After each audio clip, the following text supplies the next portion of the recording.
আমার যারে পছন্দ আমি দেব, তোমার যারে পছন্দ তারে দাও। এর নাম হচ্ছে ডেমোক্রেসি, এর নাম হচ্ছে এসেন্স অফ ডেমোক্রেসি, গণতন্ত্রের সৌন্দর্য। আমরা সেটা দেখতে চাই, কিন্তু বিভিন্ন জায়গায় আমরা তার ব্যতিক্রম দেখছি। যৌবনের তারুণ্যের শক্তি নিয়ে হাসনাত আব্দুল্লাহ অনেক কথাই ব্যাপারে বলেছে, আমি আর রিপিট করতে যাচ্ছি না। আমি সবাইকে বলবো, এ দেশটা সবার, শুধু আমার একার নয়। সাধারণ মানুষ, প্রশাসনের বিভিন্ন জায়গায় যারা আছেন, আমরা বিশ্বাস করি দেশ আমাদের সবার, সবার দায় আছে। সবার সম্মিলিত প্রয়াসেই আমরা একটা সভ্য দেশ গড়তে পারবো ইনশাআল্লাহ। এই দেশকে এখনো সভ্য বলা যাবে না। যেই দেশে মাঠে ঘাটে পড়তে প্রান্তরে সর্বত্র চাঁদাবাজি হয়, এটা কখনো সভ্য দেশ হতে পারে না। আমাদের অঙ্গীকার, আমরা চাঁদাবাজদেরকে সাহায্য করব। আপনারা বলবেন আশ্চর্য, আপনারা কি আরো চাঁদা বাড়াইয়া দিয়ে সাহায্য করবেন?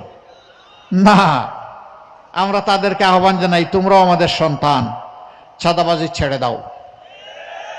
তোমাদের যদি খাদ্যের অভাব হয়, আল্লাহ আমাদেরকে যে রিজেক্ট দিয়েছেন, আমরা ভাগাভাগি করে খাবো, তবু হারামের দিকে হাত বাড়াইও না। চাঁদা নিয়ে মানুষকে কষ্ট দিও না। রাস্তার ভিক্ষুক থেকে শুরু করে শিল্পপতি, সবার ঘুম হারাম।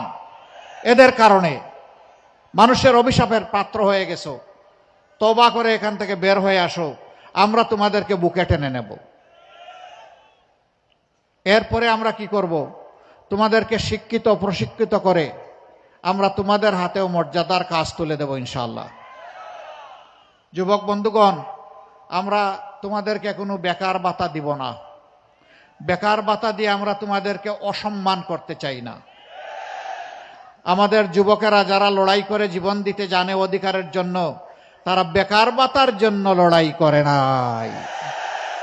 তারা করেছে লড়াই তাদের মেধা এবং যোগ্যতা অনুযায়ী হাতে কাজ পাওয়ার জন্যে।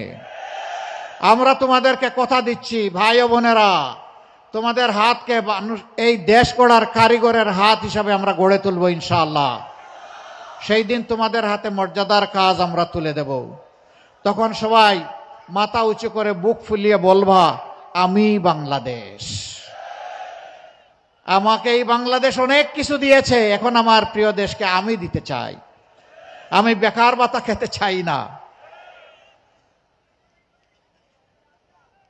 সম্মানী বন্ধুগণ, এই দেশটা মুসলমান, হিন্দু, বৌদ্ধ, খ্রিস্টান সকলের। আমরা মিলেমিশে ফুলের বাগানের মতো এই দেশটাকে গড়ব ইনশাআল্লাহ।